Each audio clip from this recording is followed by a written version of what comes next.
I love that. Okay. Hi, everyone. Thank you so much for joining this webinar, which is titled Funding Strategies for Open Education and is hosted by the Open Education Association. My name is Aisha Abdullah, and I am the Open Education Project Manager for Spark, and I'm also a member of the Open Education Association Steering Committee.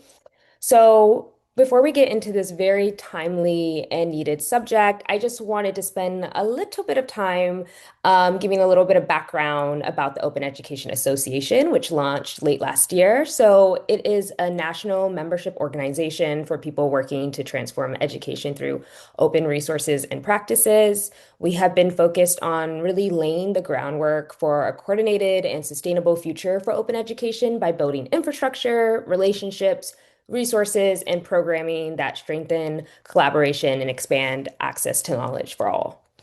So at this time, we are focused mainly on United States, but of course, we cover topics that intersect with open education globally, as well as we are focused at this time on higher education, and it is an individual membership organization. However, there are a lot of pathways to be involved, whether you are a member or not, including the Open Education Conference, which is open and a global conference, and registration is now open for that. We also have a wonderful list of resources that are open and free to all that the association provides.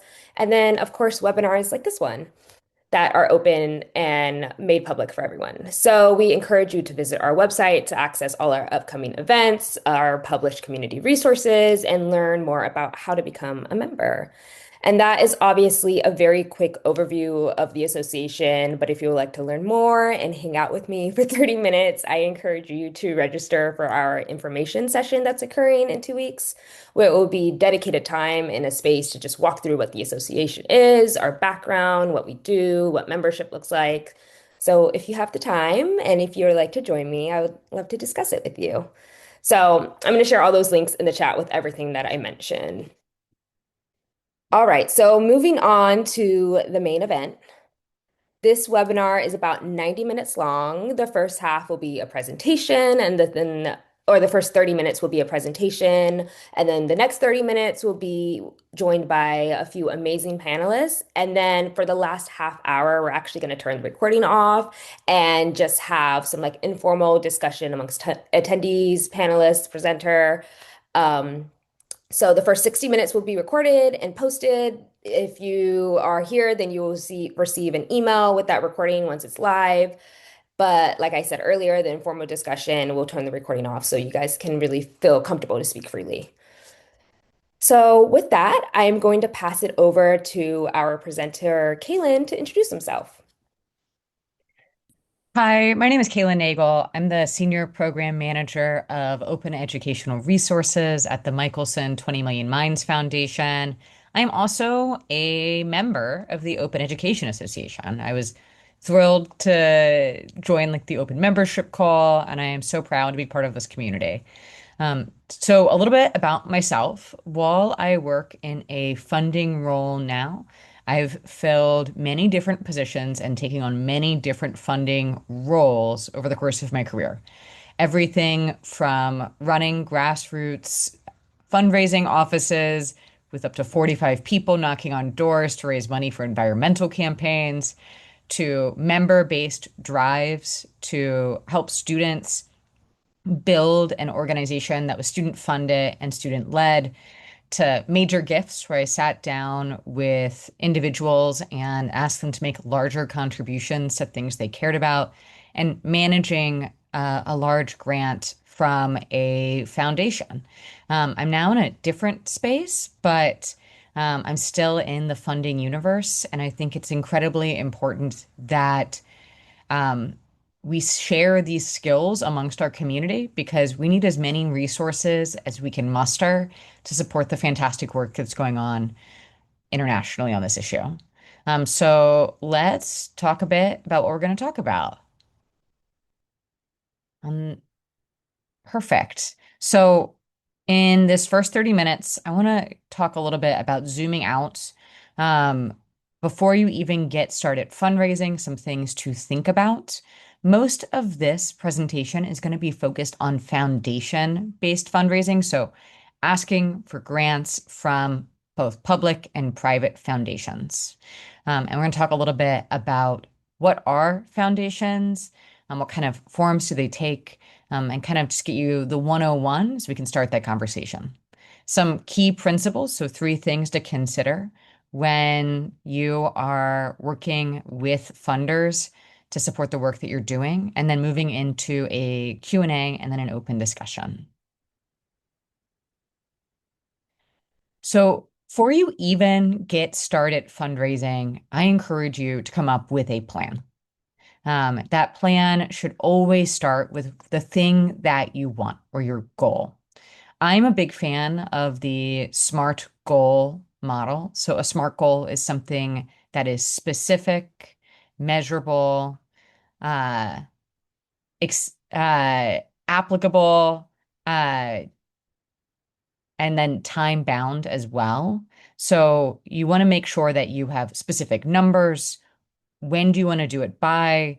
Um, what is it that you're trying to get there? And does that actually support the overall goals of your work? So, for example, maybe you work at a library and you are trying to source funding to start a smaller grant program of your own. What are the overall goals that you have for open education on your campus? And kind of starting from there and flowing out. Um, so start with your fundraising goals overall. I would suggest not just relying on a single funding source, but instead think of it as a pie chart and divide it up with the different types of funding that you want to have. You should also think about what is the long-term goals of the program. Are you just trying to maintain something that's really good and you want to keep it going? Or are you trying to expand? Those are going to have different considerations. So, for example, maybe if you're trying to maintain something, sticking with what you have and maintaining those, it'll be much more relational, making sure you get your things in on time, making sure that you're crossing your T's and dotting your I's. And if you're trying to grow, maybe looking for a grant that gets you over that threshold that you're setting. Growth is a great story to tell to a funder, or it's also a great story to tell to your members if you want to do a small base program. So think about some of the different ways you can fundraise for the work that you're doing. Grants come from lots of different places. Um, they often come in big chunks, which can be really helpful. We all love lots of money. Um, they might get you access to further resources down the line. So, for example, maybe more funders or the resources that a funder brings. Some foundations have strategic planning. They may give you access to their media team. And then once you have the grant, while you're executing the grant, it's gonna be a minute before you reapply or have to find another source of funding. So you have time to focus on doing the work. Small donor, I think one of the often underrepresented benefits of small donor is the democratic nature of it. Our work is open, and I do think that having lots of buy-in from lots of people can be a benefit. It's also more flexible. Um, if you are fundraising from lots of different people, you might be able to use that money in different ways. It's not going to be bound into different buckets. And it tends to be more stable over time. So, for example, let's say one of your sources of funding, one of your members or one of your contributors moves out of state, they want to contribute to something that's more local. If you are getting your support from lots of different people doing a little bit, one person pulling away is going to be a lot less of a hit than a $10,000, $100,000 grant that dries up. And then also think about public funding. So these can come from lots of different sources, whether it is state budgets or your institution. They also tend to be larger in nature. If you are receiving public funds in some way, it usually means that there's institutional buy-in for your work. So someone at the top and someone in between thinks what you're doing is a good idea. And that's a good place to be in. It's also democratic because public funds are things we all pay into. You also want to weigh the costs of different funding mechanisms. So, for example, grants usually come with strings attached, whether those grants are coming from the federal government or they are coming in from your institution or they're coming in from a funder. They're going to have requirements and reporting, and that is overhead that you're going to have to consider. Many grants are project bound. So, for example, the Michelson 20 Million Minds Foundation, almost all of our grants are tied to specific constrained projects. So, for example, if you're trying to just fund the ongoing work of maintaining a program, it's unlikely that our foundation would be able to fund it. And grants can be unstable. Uh, Organizations will change strategies. They will change directions. Sometimes also they will not give repeat grants to the same person over and over. Um, so that is something to consider. Small donor programs often have pretty high time and resource buy-in. You're going to always have to be fundraising. That's going to take time, care, engagement. And it's going to be a lot of work for smaller amounts. $50 here, $1,000 from someone who's generous, and you're going to have to piece that together. And then accessing public funds includes long-term strategic planning to access and influence decision makers, whether those are decision makers within your institution or at a state or federal level.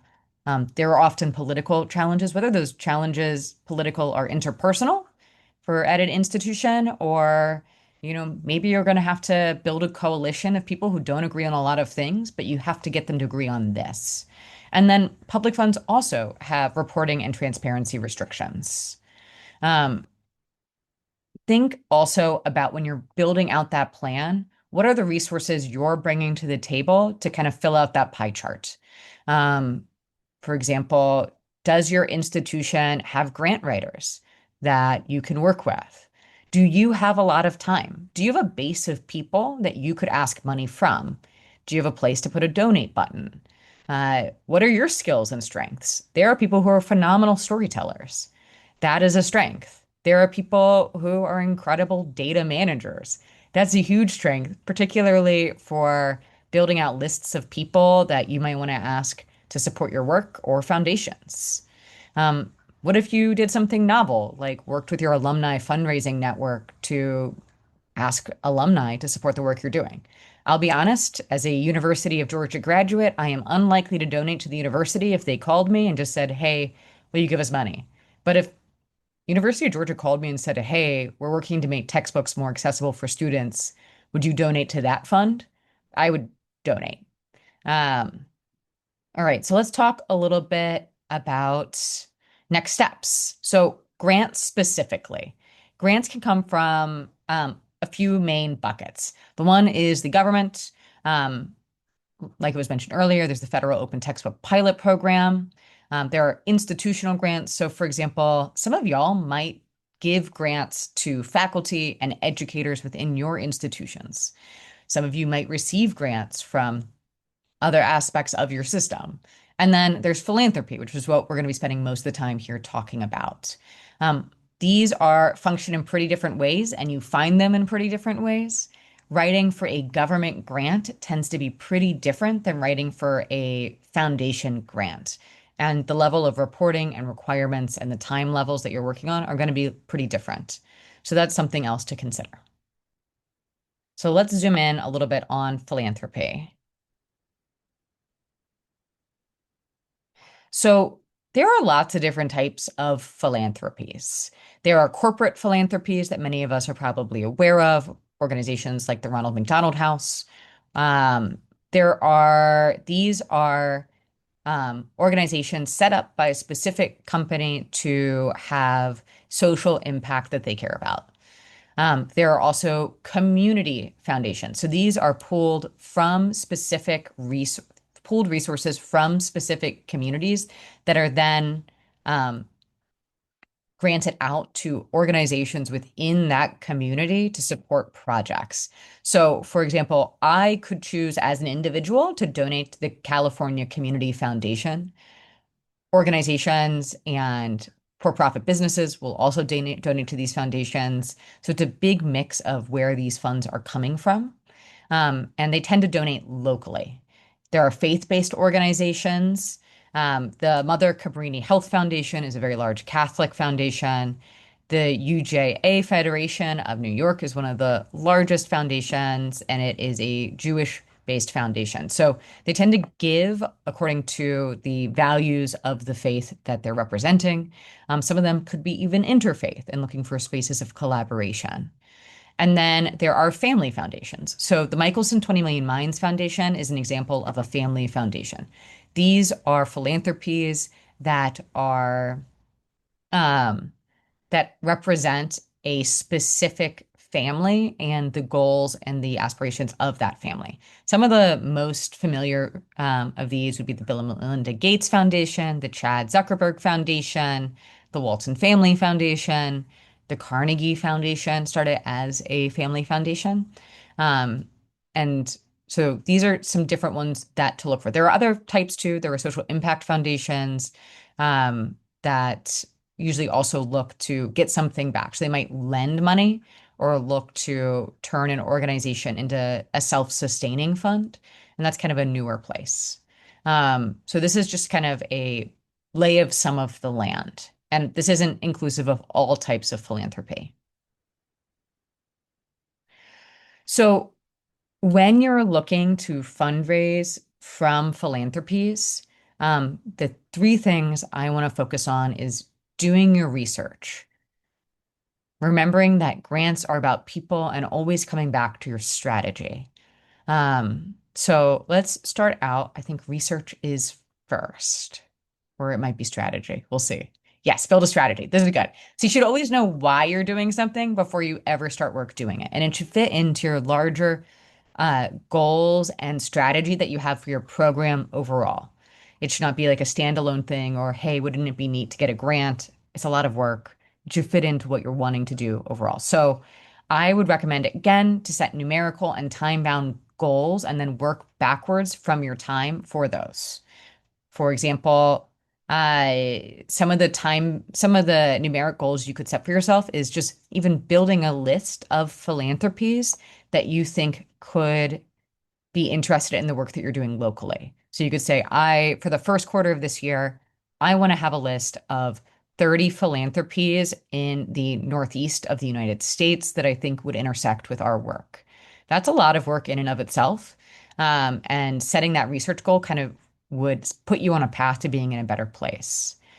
How many grants do you think you're needing to apply for to hit your overall funding goal? Would also be an interim goal. It's really important to learn also from when you receive a grant, what worked. I do think no's tend to be more instructive, just in life overall. What didn't work can be a better reflection of what needs to be tweaked. Um, so that way you can tweak your strategy, ask points of like, you can always ask a funder, why didn't I get this grant? And what they might say is a lot of people applied. I don't have infinite amounts of resources, and it was just really steep competition.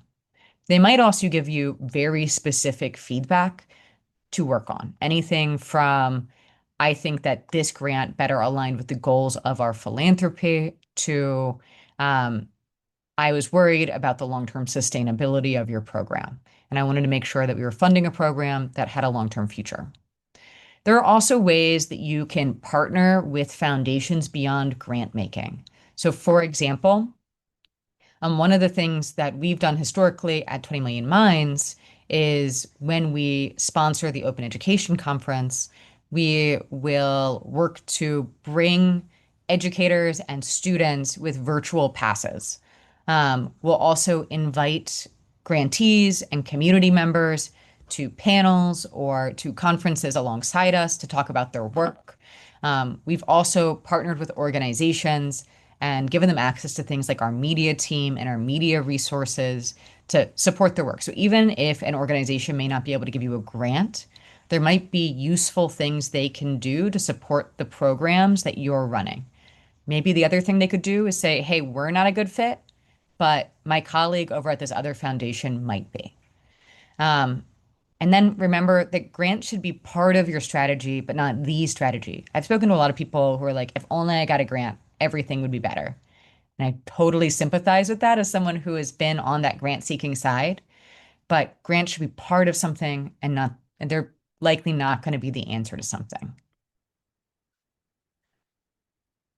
So before you apply for a grant or start writing for one, you should do some pretty deep research on whether or not it makes sense. So overall, casting a wide net, a lot of foundations have restrictions on the grants that they make. So for example, once again, the Michelson 20 Million Minds Foundation mostly works in California. We do work nationally. So if a project has a national impact, we might work with them. But primarily, if it's outside of California, it'd be very hard for us to be able to fund it. Lots of organizations have regional restrictions, or they might have restrictions where they only work with community colleges, or they only work with career track programs. So, what are the foundations that make grants in your area, both geographically and programmatically? Look at the mission of the philanthropy and what is their strategy. That'll let you know how to craft the ask that you're making so it can better fit in with the work that they're trying to do. Most philanthropies have some sort of North Star mission or they have individual goals they're trying to hit. The work that you're doing can fit into those goals and push that work further, you're going to be in a better place. And then think about how do they make grants? Not all philanthropies have open calls. Some are invitation only, some run cycles. Um, so, how does this organization do their grant making? Some have very long periods of time between when they consider you for a grant and when you hear back from them. It's not unusual to make it for grant processes to be 6 months to a year in length. And then do they provide resources to applicants and grantees? Do they do a webinar to walk you through the program? Do they have a Q&A? Can you set up a meeting with the program officer to ask them questions directly? Anytime a foundation gives you an opportunity to meet with a program officer, my recommendation would be to take it because that not only will give you a better idea if you are a fit, but now you know a program officer at a foundation and you can build a relationship. So whether you have a question about a future grantee or you have a question about a different philanthropy, maybe they have information.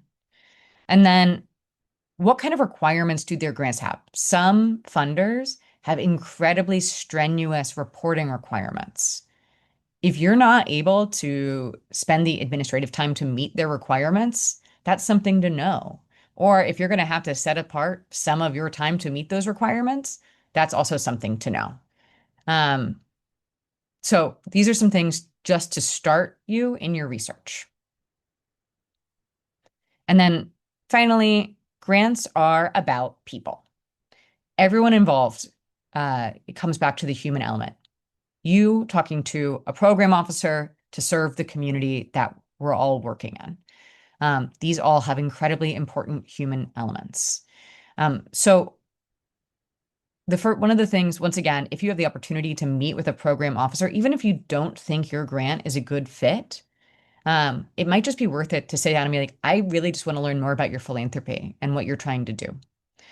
It lets you build that relationship. It'll let you learn more about where they're coming from or the specific interests of that grant officer. So, for example, I'm really interested in student consumer protection and technology. So, that's something that through a conversation with me, someone interested in working with me would be able to learn. It's also really important to remember that these are conversations and you should remember all of the niceties and the rules of polite conversation. I have had conversations with folks where I open my computer screen and they start talking to me about their project. And then I have to pause and say, wait, what's your name? Who are you? It's so nice to meet you. So always remember to do the human elements. I don't hold it against anyone. Fundraising is so hard and it is so challenging to know what to say. People get so nervous, but it's important to keep that in mind. A huge element is the stories that we're telling. What is the story of the programmatic work that you're doing, the organization, the institution that you're coming from? What is your story? Why do you care about this?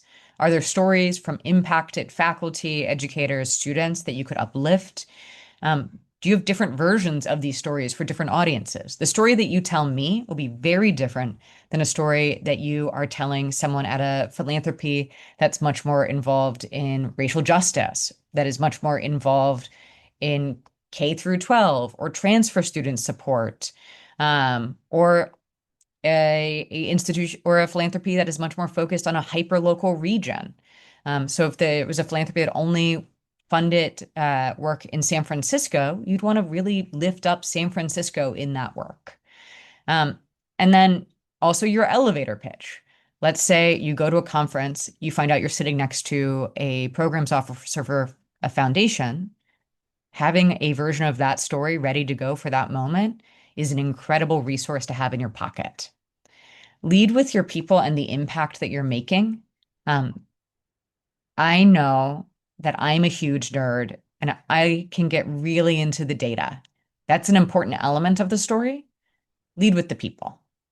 And then go where funders are. If there is a conference that you think you might be able to meet people who work at foundations, if there is a maybe a place at your organization where people are rubbing shoulders, putting yourself out there and doing that networking, which is something I really struggle with personally, but it can be a really important way to meet people who could fund the work that you were doing.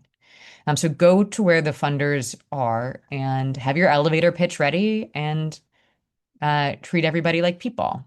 And then remember that a no today could be a yes in the future. There have been times when people doing fantastic work have applied for our grant making mechanism, which is our Spark grants. And it didn't make sense for that round because it didn't fit into what we were looking to do there. But then I was able to go back and work with them. And we were able to fund some of their work in the future, outside of a grant round or in a next round. So keeping that door open can be really useful. And like I said, maybe 20mm isn't a good fit for what you're doing, but maybe I know someone who's doing something similar that is a better fit. So even a no from me could mean a yes from someone else. Um, Great. So we're going to move into the structured part of the conversation. I feel like I have introduced myself, but I'm going to pass the mic and let the folks joining this conversation jump in.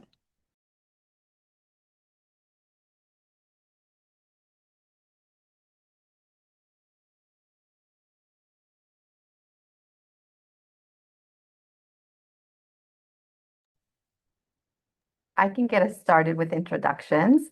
Good afternoon. My name is Paola Santana.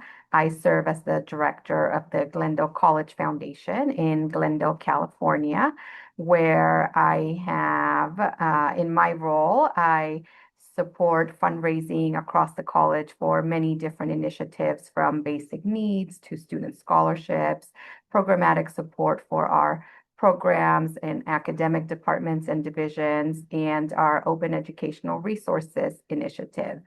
Prior to that, I served as a program officer at Lumina Foundation, so familiar with both the fundraising side and the grant making side. So excited to join you in conversation today.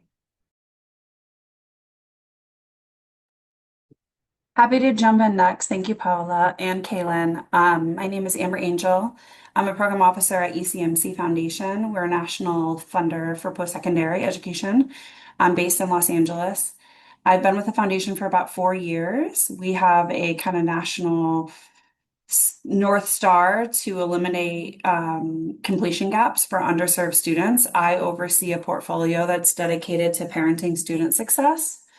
Prior to joining the foundation, I worked for 10 years at Los Angeles Valley College where I wrote grants. I was actually a grantee of the foundation, so been on both sides like Paula, to support single moms who are attempting to go back to school. I was a single mom in the program, and so Cailyn, as you mentioned, like leading with stories, I think it's worthy of saying. My water broke in my 8 a.m. math class. My daughters now were homeless for 4 months in my undergrad.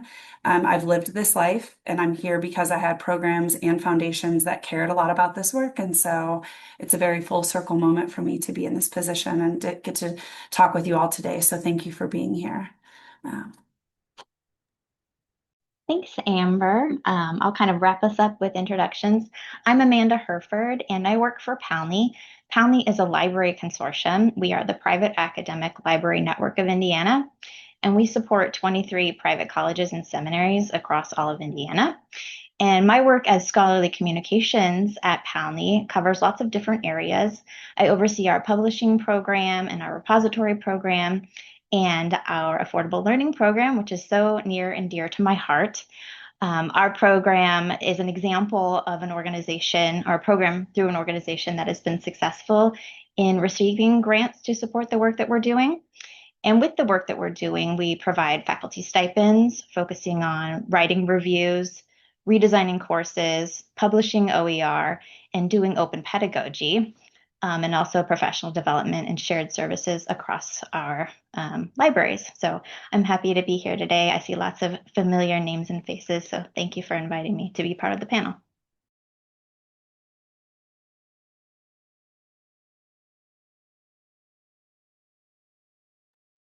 Awesome. Thank you all so much. So let's just jump in. I think so the first question is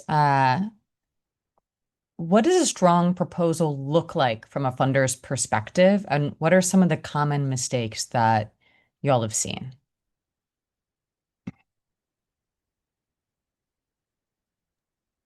I think this is for Paola and I think I'll kick it off. I think what happens, and it's so minute, but it happens often over and over again. And I think I was guilty of it when I wrote proposals as well. I think when you do something so much like it's your job, when you write the proposal, there's just the details you leave out because in your head you hear it. So, but you don't put it in the proposal. So oftentimes when we're one of the few foundations that has an open LOI. So any organization can go to our website. It's 365 days, years, and apply. Feel free, ecmcfoundation.org. Um, and so, but I just think that you leave out details and you leave out like quantifiable or actionable kind of outcomes that come about. And so I think that that's a mistake that happens. A strong proposal to me has you're putting in your project summary, you're putting in what you want to do, but you're also saying what's the outcome that's gonna happen. And for an outcome, it needs to be quantifiable, what changed over time. So like I know we're gonna talk about this a little bit later in the conversation, but about just media and or how we're talking about the work is like in storytelling and filmmaking is like an example would be increased coverage about student parents by X% would be a really good outcome. And so sometimes that's I think makes a really strong proposal. Or you could also do outputs. So I think about it as like outputs and outcomes. What are you doing? What do you hope to achieve over time? An output could look like but you have to like name it. And that's the detail that often gets missed. Like I'm gonna engage 15 advisory members across higher ed and or across social service agencies 4 times a year. Like when you do that, to me, it means like you have an intent of what you know what you're doing and it feels actionable. And so I think that makes a strong proposal. Thank you, Amber. I would definitely agree with that. Another thing that I would add is, um, like Cailyn mentioned earlier, applying for these grants and receiving these grants, keeping up relationships with funders is very important. I think sometimes we can try things like fitting a square in a round hole, for lack of a better word, like proposing a project that's not exactly aligned to the funder's priorities because it's something that's an institutional priority, or the opposite, where we are proposing a project that's well aligned with the funder's priorities, but isn't well aligned with our own priorities as an institution in an effort to try to secure funding. And I think a lot of times those are the projects that tend to not work out over time and can end up damaging a relationship with a funder, where you might be proposing work that's not necessarily a priority for your library, for your division, for your department, for your institution. Maybe it's not well aligned with your institutional strategic plan. And so what ends up happening is that you're not able to get a lot of traction in delivering on the project goals, in achieving the milestones that you set out in your proposal. And so you want to be responsive to the funder's priorities, but you also want to be careful that you are proposing work that's a priority for you so that you can actually deliver on the scope of work that you are proposing. And hopefully then you enjoy a long relationship with a foundation, with a program officer, that bears a lot of fruit over time. Before I go on to the next question, there's a quote from community organizer Fred Ross Sr. that I always come back to, which is, it's the way people are that matters, not the way that you want them to be. And I think keeping that in mind when asking for funding is, it's like, what does this foundation, how could I communicate this thing that I care about in their perspective, is going to be more successful than trying to bring them into your perspective. So if I know that we care a lot about catalytic change, so something that like starts small but can have a really big impact. Like knowing that that's what we care about and seeing that like I understand how your work does this would probably go further than trying to get me to understand the thing that you might be the most excited about, which I still want to know, but make sure that you like include that other perspective. So this question is specifically for Amanda. How has Palni approached finding and securing funding for open education work? And what have you learned along the way? That's such a good question. Thank you. Palni has been working in this affordable learning space pretty much since I started this position, which, looking at the calendar, I can't believe it. It's been 9 years. I started this work on June 1st of 2017. So when I started in my program, or in my job, the program didn't exist yet. We knew it was something we wanted to do, but we had to take some time to figure out what that would look like. And we knew that part of that would be seeking funding, but we didn't really know how it would go. So before we sought funding, we spent some time really laying the groundwork for how we wanted this to go and what we wanted our program to look like. So we created a task force from a bunch of different people at our schools that we support. And we really started looking into our peers. We talked a lot to other consortia who were already involved in this work.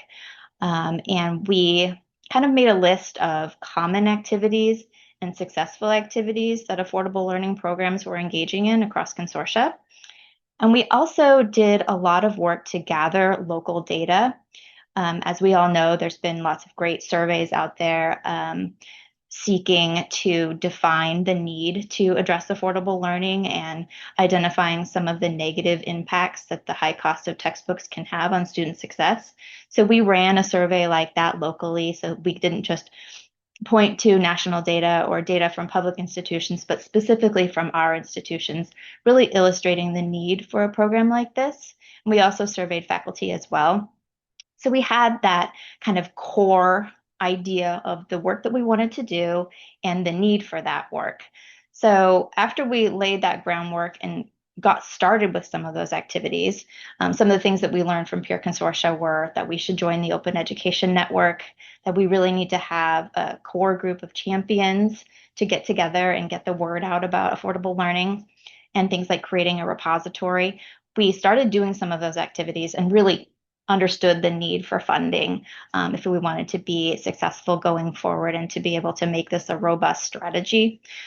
So we approached a private philanthropic foundation based here in Indiana with whom Palni had received funding from in the past. So this was a long-standing relationship that we had with that funder. But this was the first time that I had ever approached them for a grant. So we spent a lot of time studying their strategy. A lot of the things that you were saying, Cailyn, really rang true for me for our process. We spent a lot of time really studying their strategy on their website. poring over all the pages we could about their areas of interest and the things that they like to fund and kind of just about their organization all around. So like, how did they get started? What are the things that they want to do? And what are the key things that are important to them?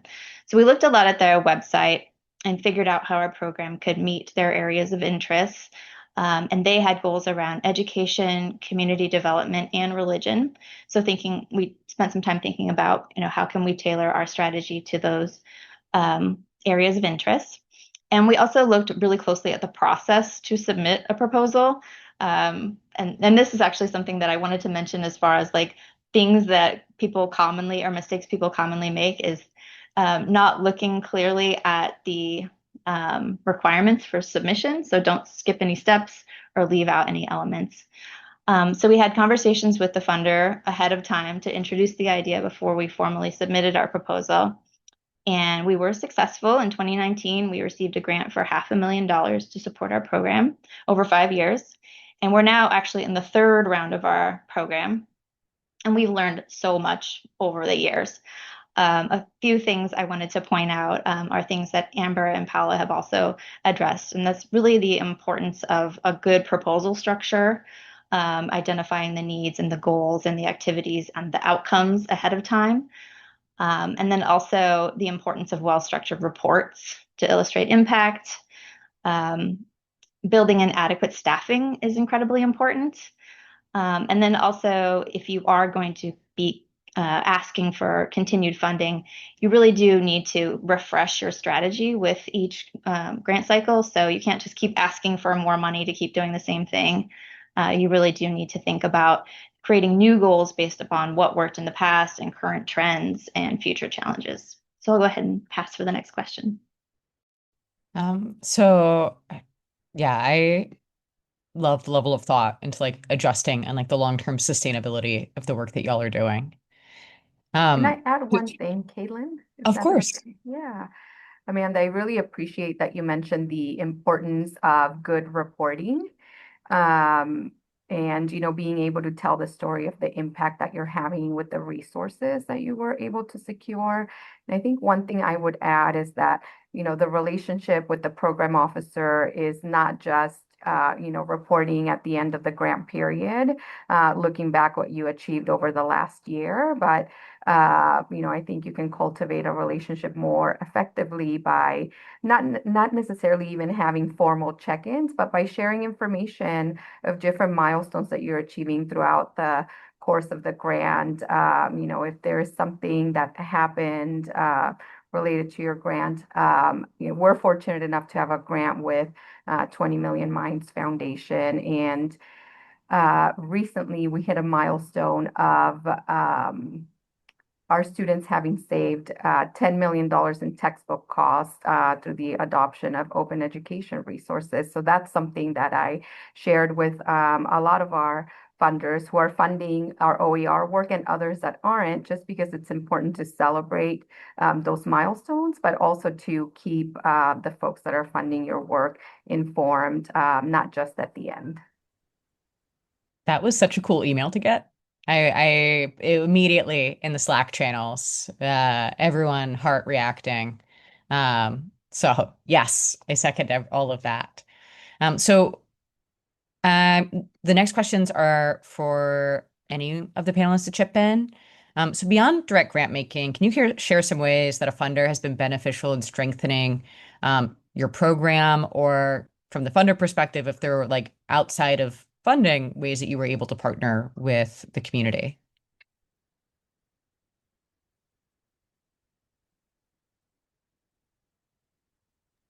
Well, I can just again mention the benefits of reporting requirements. As Cailyn mentioned, it is a big time investment, but it's not just necessarily like some administrative thing that you just need to check off. If you really approach it from an opportunity to track your impact in meaningful ways, and gather some kind of storytelling about what you've done, it's helpful in a larger sense, because it helps you to build tracking tools for the impact that you want to demonstrate, and just allows some time to reflect on like, are you actually meeting your goals?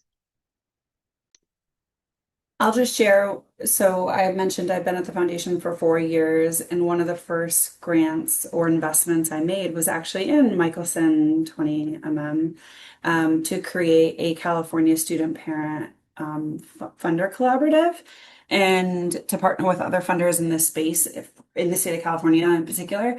And so I think we're a higher education funder, but when I think about supporting the whole student of a student parent, that also means early childhood education, that means workforce. And so maybe there's other funders that are coming from a different angle. And me being able to be in those spaces and being able to know who those funders are and what their priorities are, I think one way that I can support potential grantees or partners, if I'm not able to directly just fund them, is just exposure to some of these other funders who might be invitation only and I can share proposals with. And so um, I get excited about like kind of just making those connections. And one thing I would add, in my fundraising role at the college, I'm very much a generalist these days because I'm fundraising for lots of different areas at the college. But the program officers are very much experts in their areas. Amber around parenting students, Cailyn and OER and similarly at other foundations. So one of the things that I find really valuable is being able to tap into their expertise and learn about the latest research that's coming out, in different areas, best practices, what other colleges are doing around student supports and student success, because they really have the pulse on what's happening in the field in a way that I like it would not be sustainable for me to keep a pulse on lots of different areas. So I think just tapping into that expertise is really beneficial as well. I just want to follow up to Paula's comment. I really appreciate you saying that because sometimes I think I forget that. Like I'm so like it's like this is such a field for me that's like this, and then I don't take my blinders off to recognize that like you're fundraising for all these things. And I think that goes back to the initial question, Cailyn, you had about like what makes a good proposal. And I mentioned like I think when you're into like you do something, so you're wearing so many hats when you're in the field. Like and so when you're writing a grant for one specific project that you're trying to align with my needs, like you're also doing 8 other things at the same time that day. And so oftentimes those where those details get lost, but it's a good reminder for me because I'm like this in it, but you are doing so many things. And so I appreciate that context. And then on my side, I don't, so 20MM is a little, we don't just do grants. And I would say that grant making is probably only like 20% of the way I spend my time at this organization. We're also doing advocacy work, and it's not unusual for funders, people who have funding aspects, to do other types of work. So, for example, um, I'm currently working with the California Community College's Chancellor's Office, the Academic Senate's leadership, and then individual faculty to do an education event at our Capitol in 2 weeks to share more information about the zero textbook cost program that they've been building out using OER with our legislators. So we're hosting a legislator advocacy day um, with community members to uplift and uh, make sure that educators or legislators understand the important work that is going on. Um, so there are other funders who do similar things in different regions. I think we're a little weird in a way that I like, in a way that's fun for me, but something to consider. So another, uh, so I'm going to skip one just for time because I want to make sure we get to the last question here. But what funding sources do you think open education advocates overlook, and why are they worth pursuing? And I'm just going to take host privilege to be like, I would love to see more small donor programs going on. I have spoken to people who do fantastic work maintaining systems and find out that it's just like one math professor with the weight of the world on his shoulders, doing really cool stuff. And I'm like, but then there's no donate button. And I think there's like a big hesitation to ask people for money because they're like, well, that's not open. I was like, well, they can say no. No one has to give you money, but having a donate button on your page so people can contribute to that work, just casting that wide net, opening the door, um, is it's I think it's a missed opportunity, because y'all do so much with so little, and I think giving people the chance to pitch in, um, is great. Also, I would love to see someone try to pilot a alumni fundraising model. That like I would love to see someone try to pilot that. And also I would love a donut button. Um, what are other folks thinking? Well, I can I have a very specific niche of funding, right? Like I fund parenting student success. I fund supports that improve completion, retention for students who are going back to college who have children, young children in the home. That said, I think like if you value a full student, if I'm thinking about a student parent, if they have to choose between purchasing a textbook and they have to choose between diapers, they're choosing diapers. And so that does not lead to retention, right? Those students drop out. It took me personally 8 years to get a bachelor's degree because as I mentioned, I almost birthed a child at Valley College. Thank God we made it to the hospital. But I think like how do we I think a missed opportunity when you're writing funding is like how can you come in through a side door? Like maybe it's not about OER, maybe it's about a population, maybe it's about basic needs, maybe it's about student parents, maybe it's about immigrant students, maybe it's about students who are formerly incarcerated. But they're like, I remember when worked at Valley College for 10 years and I wrote grants, I got a giant grant from the federal funding for, it was called Strengthening Working Families, and it was through Department of Labor, and it was for working families, and it was about student parents, but it was through the back door. Or the Office of Agriculture and the federal funding is like, it's bleeding with money. And so, I mean, you have to have the resources and you have to have the like administrative support to be able to write some of these federal grants because they are time intensive. But I think just like thinking out of the box a little bit, like how can you support OER but like coming through a window? Maybe you're not explicitly calling it OER, but it is OER, but it's more about the population. And I think that there's an opportunity there because I would gladly support a project like that related to this, but if it was within my purview of parenting students, you know what I mean? So. Kind of on the heels of that, I can mention there might be a tendency to overlook opportunities to potentially diversify your funding if your organization is doing other grant opportunities. Um, our consortium has had several grants from IMLS that support our repository services and other programs, and there are opportunities there to support the work that we're doing in OER and affordable learning as part of those efforts. So kind of trying to think holistically about the programs that you're doing at your organization and see where you can write in little bits about OER. And then also, don't forget your consortium and your network structures. I think it's really important to not forget those because consortia have the scale that funders potentially might appreciate, and they may also provide grants themselves to individual institutions. And what I would add is, do the folks at your institution who are responsible for fundraising, know the great work that you're doing? Do they understand the needs that you have?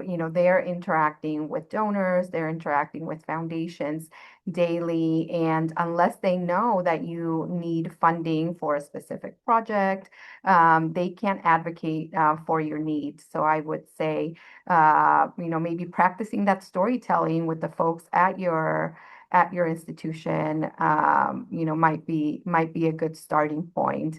I know at the college where I work, the foundation that I run actually has a grant program for faculty and staff members. And so folks are able to propose projects to us, and we can't fund everything that is proposed to us. But then that becomes a repository of ideas that I can then pitch to funders, to donors, throughout the year to fund some really innovative things that perhaps we don't have the money for at the institution to fund. And then I would add, just thinking locally too, is there a community foundation in your community that that you can talk to? And whose work aligns with your mission, and those folks can be great conduit to donors who are interested in supporting students, who are interested in supporting education. So starting off local can have a benefit as well.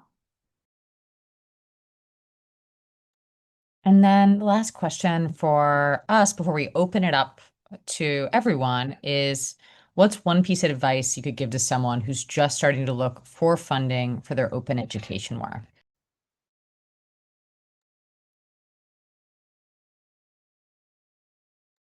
I can start. So I would give the piece of advice to make sure that there is someone, or preferably more than one person on your team, who's very detail oriented and enjoys grant writing and all of the reporting that's involved.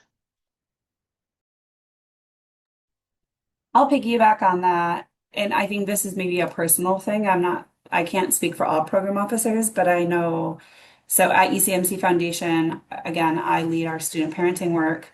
We also have an entire portfolio around basic needs. We have a portfolio around rural student impact. Hopefully, by the end of this year, we're going to have two more portfolios around mentoring, advising, and around some college no degree.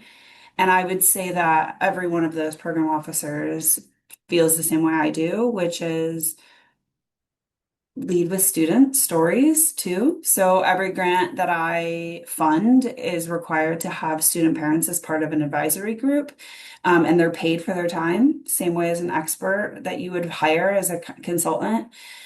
Students are the expert of their own life and lived experience, and they should be paid as such. And so my advice is to make sure that you're hearing from the students that you're serving, and that you're appreciating them and you're paying them appropriately for their time. I think that's fantastic advice. What I would add is, have a very clear understanding of what you need in terms of resources and what you're going to use the resources for. You don't want to miss your moment if you have an opportunity for a pitch by not being clear about what it is that you need and how funder support can help create impact for your program, for your institution. And this kind of goes back to the first question about like what are some maybe pitfalls that I saw as a program officer. And there were certainly times where I would read through a proposal and the budget really was not aligned to what the applicant was proposing.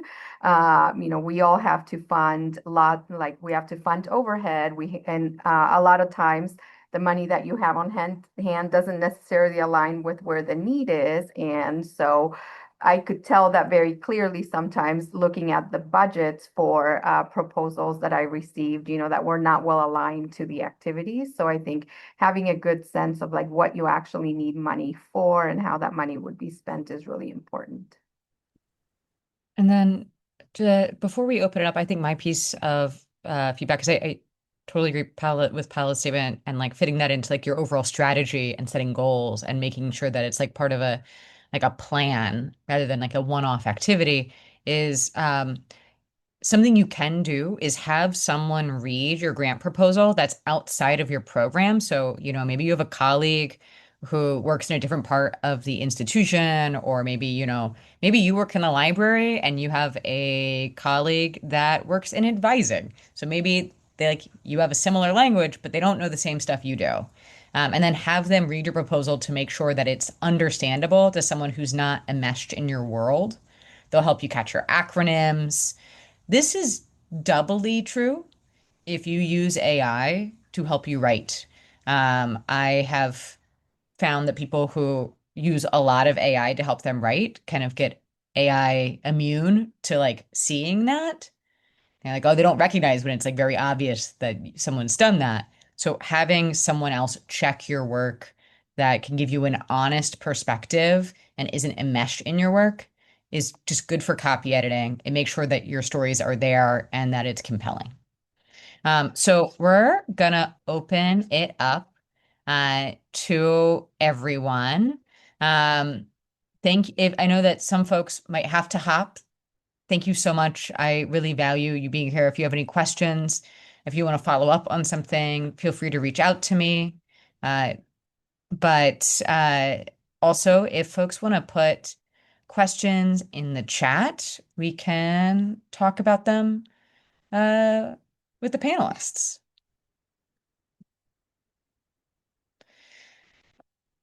Um, and then while folks are thinking of their questions, okay, perfect.